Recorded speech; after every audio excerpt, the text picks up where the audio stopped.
mynews.studio.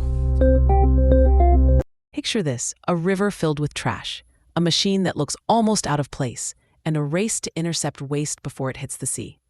We're talking about stopping 120 truckloads of garbage. Can technology and collaboration really make a difference? The date is 2025-07-22. We're focusing on something significant that just took place on Guatemala's Las Vacas River. Just to give the headline, the Ocean Cleanup, a nonprofit, used their Interceptor 006 to block around 120 truckloads of trash from flowing into the ocean. That number is accurate, 120 truckloads, all caught in one go. To give some context, the Las Vacas River is a main route for all sorts of waste from Guatemala City to the Gulf of Honduras. We're talking about plastic, discarded clothes, sewage, even human waste. Every year, thousands of tons of garbage pass through, polluting water, harming wildlife, and affecting public health. So intercepting that much trash before it gets downstream is a big deal. How do they decide where to intervene? Why Guatemala and why this river? The Ocean Cleanup targets rivers that are among the worst contributors. There are about 1,000 that account for roughly 80% of all plastic entering the ocean via rivers. They analyze things like how wide the river is, how fast it flows, what kind of debris is present, and whether it's realistic to install their equipment. So it's more than just how much trash is there. It's also about what's feasible. Right, and the Interceptor 006 itself, let's dig into how it works. It sits in the river and uses a barrier to guide floating trash toward a conveyor belt.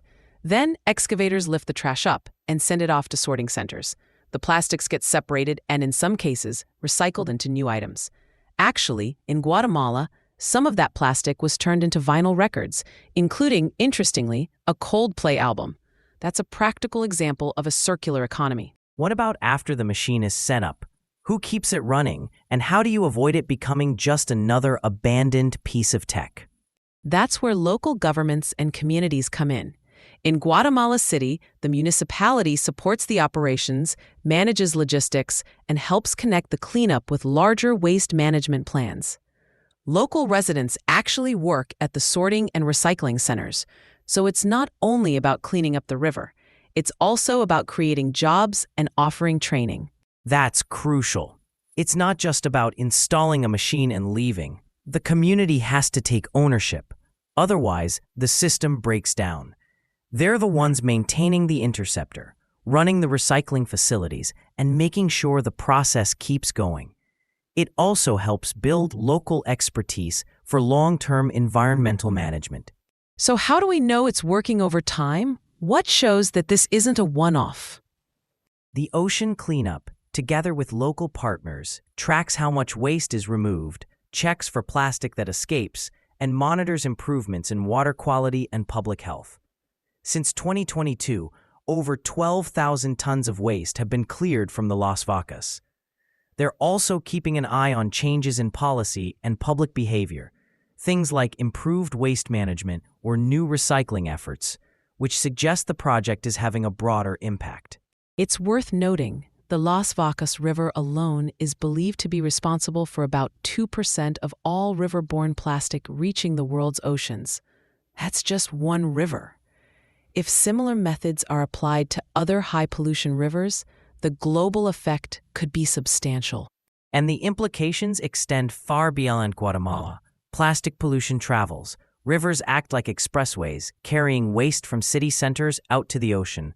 So a solution that works here can potentially be adapted elsewhere, becoming a model for other countries facing similar challenges. Plus, it's not solely about removing trash. There's a bigger goal: changing how waste is managed, how policies are shaped, and how people think and act. If upstream intervention, community involvement, and value creation from waste all come together, could this be the beginning of a wider shift? That's really at the heart of it.